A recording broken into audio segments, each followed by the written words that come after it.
Hey guys, AG Sports. We're back again. This time with a few takes. One of them is a little bit different from what I've typically given you guys in the past. It is going to be a take on a referee crew. After that, we'll go ahead and get into some of the algorithm results and one game in particular. That'll be the Bills versus the Steelers. We're going to look at that by the numbers as far as what came out after the game is concerned. And then we'll have a possible update change to the algorithm that we'll look at. We're going to monitor for week 2. And then lastly, we'll go over some line moves for some picks that we already had and some other items that may come up as we're kind of getting closer to kickoff. So let's get started. First thing here is going to be looking at the refs. So if you're looking at your screen right now, I did tweet Chelsea Messenger. If you're not aware of who she is or you haven't seen her before, she does host a national sports betting radio show, and I'm actually reading that directly from her page here. But on top of that, she does a lot of work with like Wager Talk, a lot of YouTube videos, a lot of picks, a lot of touts, and she has a lot of connections just kind of within the gambling industry. And that's really why I wanted to reach out to her and see if maybe she had heard something, if somebody had said something to her. She's usually pretty forthright with any information that she might get. So I wanted to reach out to her about Clete Blakeman. And she did give me a little bit of an insight, and she actually referred to a article that was written previously on Clete Blakeman. So if you're not familiar with Clete Blakeman, he's a referee in the NFL. But back in 2019, he kind of got put in the spotlight because of his consistent unders. The games that he had reffed had gone under something like 16 times in a row. And don't quote me, that number might be a little off, but it was something unbelievably high, like definitely double digits in a row. And that's really hard to do, especially when all the rules are kind of catered to the offense now in the NFL. And the first time I heard it was Adam Lefkoe and Warren Sharp talking about it and bringing up kind of that betting angle to take the unders with Clete Blakeman. And of course, the week after they say that, he finally gets the over, and everybody kind of loses that bet. Now, I am bringing this up not because I think Clete Blakeman is like in any sort of gambling syndicate or anything like that. I think it is truly just the way he refs games. Him and his crew are just real sticklers for the rules, and they are going to enforce anything that they can. And anything that is maybe like a 50-50 call that could kind of go either way, that may be called into question, they're going to make the call, and typically it's going to go against the offense or it's going to hurt the flow of the game. So I just want to bring in a few plays from his last outing. He actually reffed the Patriots and the Dolphins game. Let me just start by saying I had the under in that game for my round robin. I didn't think that game was going to go over either way, but upon rewatching that game, there were definitely some calls that were, let's call them questionable. So first of all, and I'm going to go in order of kind of how they happened. So there was a holding on a touchdown that obviously brought the touchdown back, and it eventually turned the touchdown into a field goal. This is for the Patriots on a Damian Harris run that was a touchdown. There was a holding, but you might be thinking like, okay, it's a holding and it happens, that sucks. If you go back and rewatch the game or rewatch that particular play, the holding is a very weak holding call. It's on the back end of the play. It's kind of after Damian Harris has already passed this part of the field, and the lineman, maybe he does get a little bit of a handful of jersey, but it's very negligible, and it didn't really make an impact on the game. And like I said, this is just an instance of that referee crew thinking, you know what, we're going to go ahead and call it. And okay, maybe we can get away with that. Maybe we can give them that one. It's just, they were just being a little tough on the rules. Next one, though, a couple plays later, and this is when the Dolphins have the ball. They are snapping it, and they manage to get the Patriots kind of offsides, get the neutral zone infraction. And usually, if you've watched any football games before where this happens, the play is not dead on a neutral zone infraction. They usually let the play go, and the offense takes that as a free shot. They'll throw it down the field and see what happens because they know, there's not really negative ramifications for this, but they could take a positive gain if the pass is connected. It looked like that was going to happen because Tua immediately noticed he had got the defensive end offsides or the neutral zone infraction, and he was going to let it rip. But before he could even wind up, the flag is blown, or the flag is thrown, the whistle's blown several times, plays immediately stopped. And I really thought watching that game, okay, maybe there was an offsides because they will stop the play for an offsides. Nope, it was neutral zone infraction, and that was really, really weird. I can't tell you how many times I've actually seen a referee crew call the play dead on a neutral zone infraction. Usually it has to be some sort of like imminent danger. It has to be like somebody's going to train wreck the quarterback, and they don't want that to happen. Or somebody gets touched. Like if the lineman literally pushes the offensive lineman or something like that, then they'll blow it dead right there. But there was no touching, there was no anything going on, but they still blew it dead. And I'm not saying that pass would have connected or not, but at least there would have been a shot at it. Next, though, there's a punt return. Patriots are taking it. They get it to like the 40-45 yard line. It's a pretty good return. Flag on the field. Okay, maybe it's a holding. We'll call it back, whatever. No. Unnecessary roughness on the receiving team. Offensive unnecessary roughness. I really tried to think back to the last time I had seen that, and I don't have anything in mind. I couldn't tell you the last time I saw an offensive unnecessary roughness. Again, I'm probably preaching to the choir here, but usually that's a defensive kind of call. If somebody gets hit late, or somebody gets hit after they've gone out of bounds, or something like that. Very rarely is it seen on the offensive side of the ball, and like I said, I couldn't tell you the last time I've seen it. But again, maybe it was a call. They didn't really go back and show what exactly it was. Now keep in mind, I am watching the condensed version, so maybe they did show it on the live version, but I didn't see it. Next one, and this is where the Dolphins have the ball.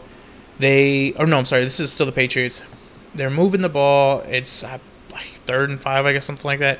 And Mac Jones connects on a pass, and I believe it was to Jacoby Myers. He makes a couple of good moves. He gets down the field. He's probably about a 25-yard play. It's a pretty nice play. It substantially changes the field. And the flag is thrown, whistle's blown, and it's a blindside block. Which, again, not that can't happen, but usually blindside blocking is not on passing plays. Or if it is, it's I don't know. I have seen it before on passing plays, so it does happen. But it just seemed like such an odd time to call it, and especially because it not only negated a pretty long pass, but it ended up stalling out the drive. And again, I didn't see the replay where they show the actual block, but just from watching that play a couple of times, I couldn't pick it out. And I don't think it was an overly serious offense, assuming that it did happen. But either way, it really stalled out that offensive drive. And then lastly, so the Dolphins have the ball now. They're coming down the field. They get a first down, and they are actually, they had just converted. It was like a 7-yard pass. Guy goes down, gets tackled, gets touched, whatever. Whistle's blown. And I didn't get a stopwatch out, but it's like 3 to 5 seconds afterwards. Like, the guys that are on the field or on the ground are actually standing up already, or they're getting on the way back up. And then the flag is thrown, like, way afterwards. And I'm thinking, as I'm watching the game, okay, maybe it's unnecessary roughness. Maybe there's something going on kind of off camera. Nope. Ineligible receiver downfield. Ineligible receiver. Again, not that it doesn't happen, but that's not usually a flag you throw way after the fact.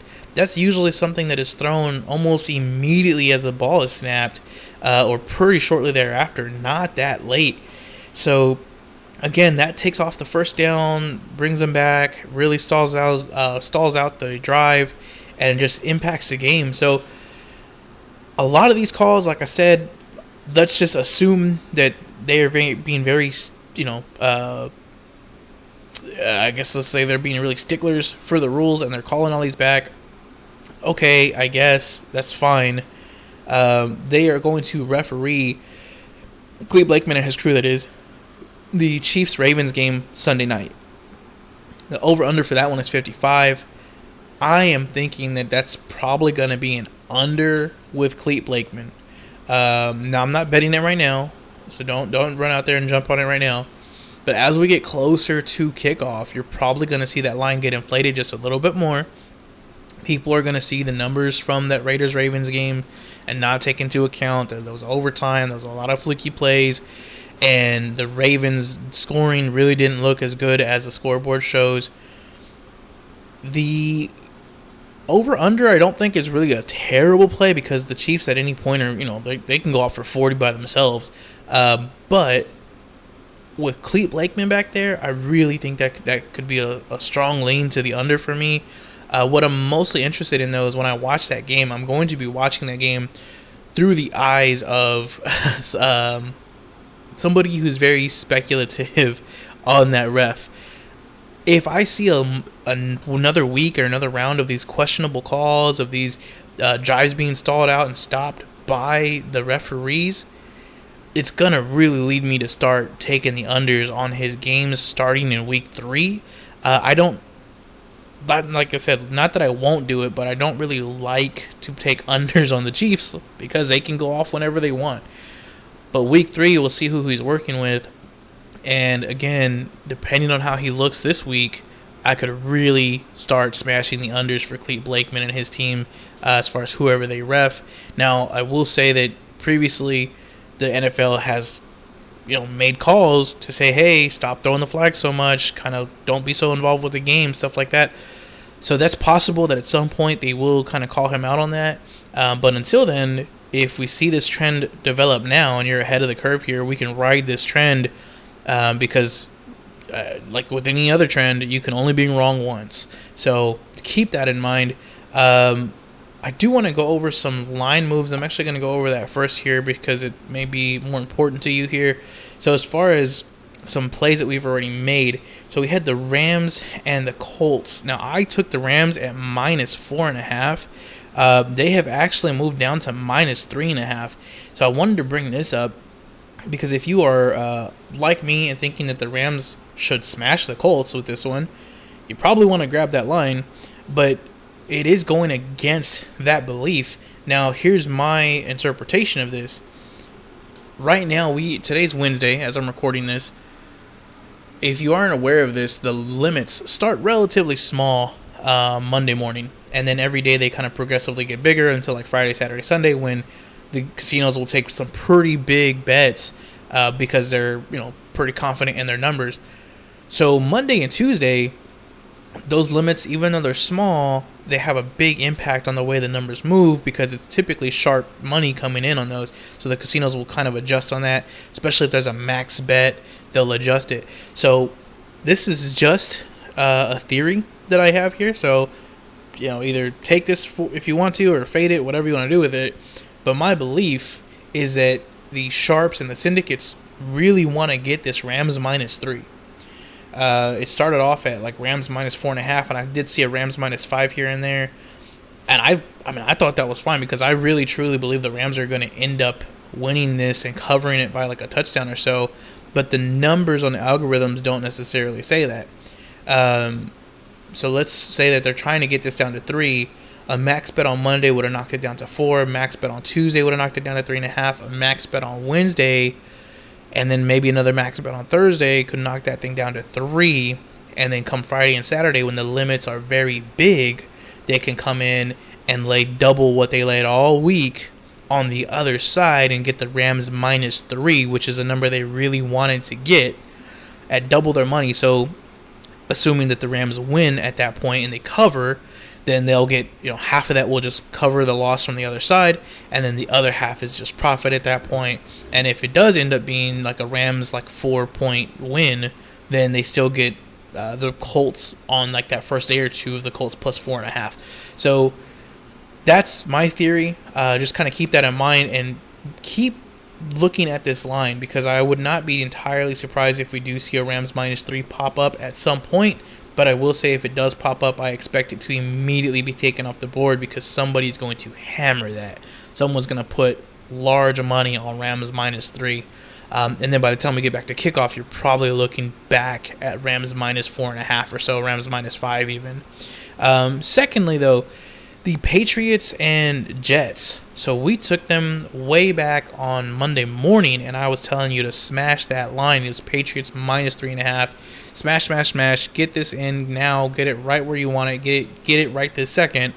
If you did, great. If you have not, it's pretty much gone, unfortunately. The Patriots minus 6 is about the going rate right now.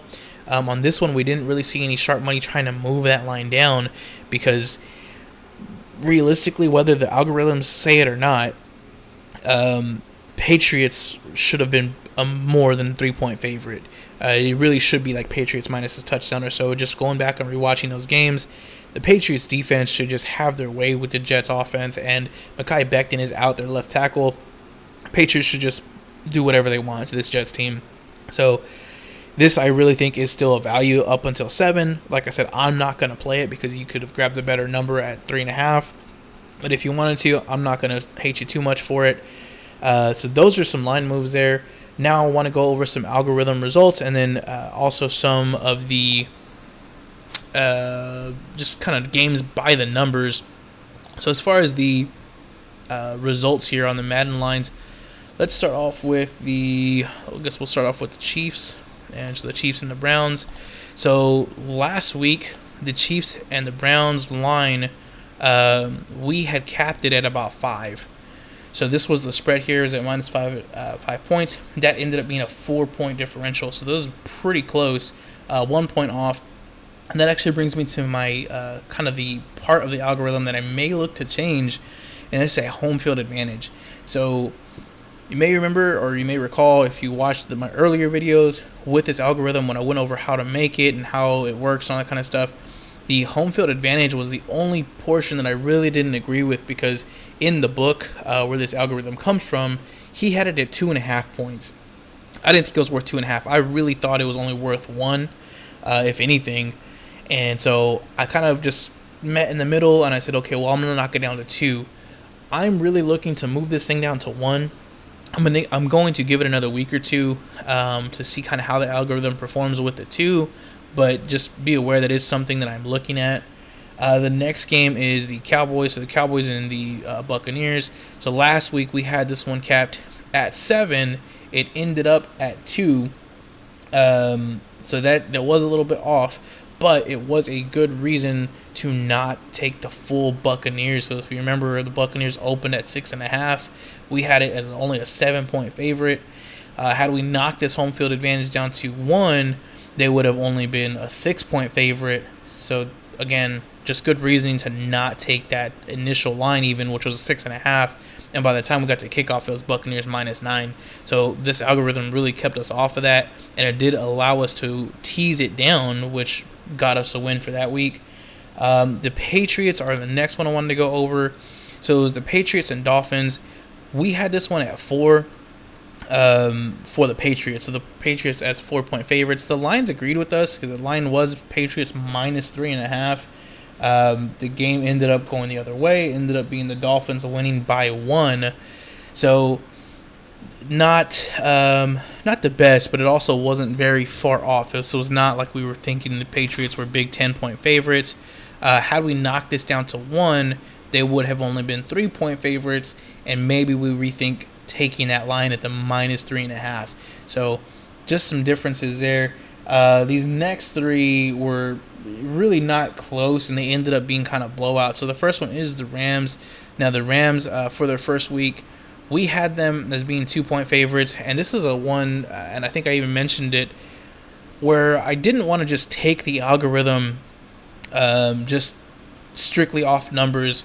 With a lot of these, you need to make sure you are using your eyeballs, using kind of your common sense with football knowledge in conjunction with the algorithms, because the algorithms are only going to give you numbers, and those are only going to get you so far. If you had just strictly gone off the algorithm, you would have not touched the Rams at all. It was a 2-point spread is what it had projected.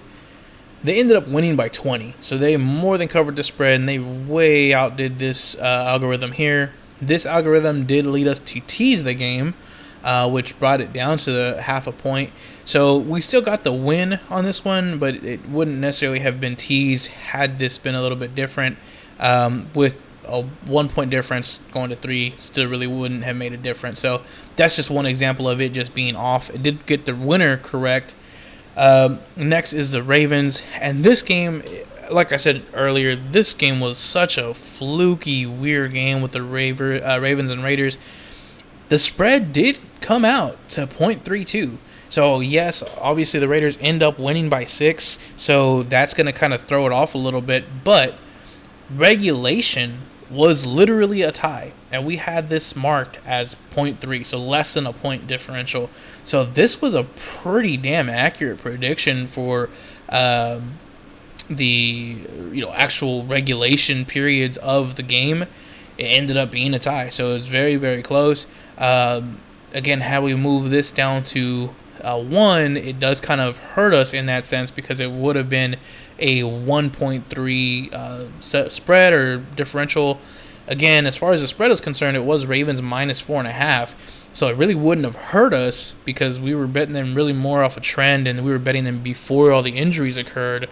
But the prediction itself may have been hurt just a little bit. And then lastly, we have the Bills, and this is one that I really didn't talk about much because the Bills were added really late to this algorithm. It's something I was working on throughout the week. So this one, I don't even have the algorithm laid out for week 1. This is the week 2 algorithm. I did just go back and kind of rework it. Wasn't necessarily all that close. It ended up being 4.5 point spread with the algorithm that the Bills should have been favored by 4.5. So it kept me off of them, which is great because their line was 6.5, and this was saying that was too big of a line. Really wasn't strong enough to put me onto the Steelers, so it was just kind of a stay away game for me. That at the end of the day, the algorithm ended up being up wrong anyways because it did have the wrong winner with the Steelers being able to win this game against the Bills in week 1. But again, really what we're looking at here is it keeping us off of or putting us on 2 games that we want to be involved with? And the answer is pretty, yes, across the board, really. As far as the Chiefs, the Cowboys, the Rams, the Ravens, well, not so much the Ravens, and the Bills, really, it did its job across the board. It took us off of or put us onto those games and those sides that we wanted. So that's pretty good. Like I said, I'm gonna keep an eye on it and see what we need to do about the home field advantage, if I should move it to 1 or not. But we'll get to that. So lastly here, I just wanted to give you guys an update. So like I said previously, I do my own algorithm here to kind of work with coaching and quantify the coaching advantages in teams. So this is what this is trying to calculate, this grade here. And the 2 algorithms work hand in hand because the Madden algorithm is supposed to start off strong and then kind of taper off towards about the middle of the season. So weeks 1 through 4 should be really strong. It should be fine through 5 through 8. And then after really week 7 or 8, we're probably going to transition more to using this coaching model and just weighing it more heavily than we are with Madden. And then vice versa for this. So we are going to kind of keep this intact, and we're going to be watching it and modeling it and all that kind of stuff, but we're not going to weigh it as heavily as we would weigh the Madden algorithm. For the results here, we can go through all of these, but really 1 week in, obviously it's not going to be totally accurate just yet based off of what I just said. But what I do want to show you here is the teams that were predicted to be good, or the teams that we had basically ranked as like our top 10 in power rankings or top 12, are pretty much going to be intact here when we evaluate for grade. So give me just a moment. Let me just go ahead and redo this, and I'm going to be right back, and we'll show you what the results are after week 1. All right, here we go. So here are the results. Now, keep in mind there are some things that are still being updated with this one. So first of all, the Monday night game with the Ravens and the Raiders, those numbers have not been verified just yet, so we are still waiting on those to come through. We are still waiting on an update for blitz rate, sacks given up, and then I'm just kind of inputting the data entry for turnover ratio. So those are some things I'm going to be doing today, but as far as the grading is concerned, this is going to be pretty accurate with just slight changes after all these things are put in. The turnover ratios, because they're not as sticky, aren't really weighted as heavily. But as far as who we have graded right now for best teams, Baltimore not being counted because our numbers aren't in. We have the Chiefs, the Rams, Seahawks. Those are the three teams we did have pretty highly rated before the season started. Broncos were about mid of the pack. And the Saints, not so highly rated. Either were the Texans. So these three maybe a little bit less sticky, and these are probably more just the either kind of one-off situations or team dependent. Like the Texans playing the Jaguars is going to really impact this. Cardinals, pretty good. 49ers, Buccaneers, Browns, Patriots, Cowboys. So we had all these Chargers as well. We had all these teams pretty highly ranked beforehand. With just a few of the outliers coming through. And again, those are either one-off scenarios so far, at least that's what we're kind of hypothesizing at this point, or it's just going to be team dependent. So those are the results for right now. And what I really wanted to get in here, or just kind of look at more closely, was the Bills and the Steelers. So the Steelers, their grade came out to a 28.6. And that's actually really impacted by having won the one-score game. So they got a 28.6. Their EDSR was 39. Or EDSR, if you're not familiar, is early down success rate. So how successful were they on first and second down? Were they getting at least half the distance they needed for the first down? Primarily, no. 6 out of 10 times they were not getting that yardage. And it's kind of an amazement I'm kind of in amazement that they won that game, but they won it off the strength of their defense. As far as their defensive EDSR, it's at 48. So how frequently were they letting the other team get that yardage? Only 48% of the time were they giving up that yardage on first and second down. And when they are playing a team like the Bills, who are a pretty high-powered offensive team, it really does speak volumes about their defense and the fact that they were able to win that game. Now, don't get me wrong, some things did just go their way. They had a turnover, some good field position things. So a lot of that is not really replicable, but the defense coming out and showing up on such an important day against such a good offense does say a lot about their defense. As far as the Bills are concerned, they are ranked almost a 28 as well, 27.9, so pretty close. And the fact that they did not win that game, again, also weighs in pretty heavily on this. So keep that in mind. These guys are really close in terms of grade. And one team won a one-score game, and the other one lost it. And those one-score games do get pretty heavily weighted because they are so valuable in the NFL. You're going to have about 8 to 9 of those a year, or 7 to 9 of those a year, I should say. And how many of those can you win? And the results of those, win-loss ratios, that's going to really determine if you are a playoff team or if you're a team that is going to have a pretty high draft pick next year. So taking a look at the Bills, they did have 46 on offensive EDSR and only allowed 40% on the defensive EDSR. Now, I do think this defensive EDSR is probably more of an indication of this poor performance by the Steelers' offense and not so indicative of the Bills' great defense. But their offensive EDSR may also be impacted by the excellence of the Steelers' defensive EDSR. So everything here is pretty close, indicating that it was a one-score game.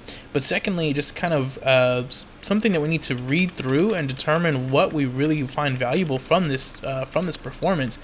Secondly, though, we have the QBR. And this is really what I found surprising. So Josh Allen ended up with a 40.7, or what equates to a .407 QBR, with Ben only coming out at .285. So statistically, Josh Allen should have won that game. Again, it goes back to the Steelers having just this great defensive performance and having a great game plan on how to stop the Bills. But I wouldn't count on that continuing to happen, especially if the Steelers cannot move the ball. And the Bills' defense, while yes, there is Tre'Davious White, they're not like these world beaters. So if the Steelers are not doing that great against the Bills defense, it leaves a lot to be desired on that offensive side of the ball.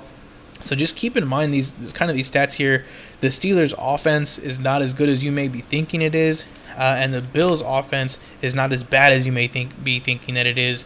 But the Steelers' defense is for real. So those are some things I just wanted to cover on that game, because those are two teams that are going to come up more and more as we get into the season, and some teams that are going to probably be higher value teams with the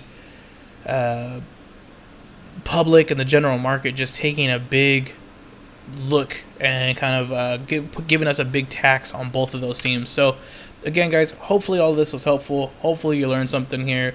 But I just want to thank you again for your support. We did finally reach 100 subscribers, so I will be having a giveaway soon. Just need to find something we can give away that's going to make it worth your time. Thank you again. Have a great day. Good luck. And let me know what your picks are below.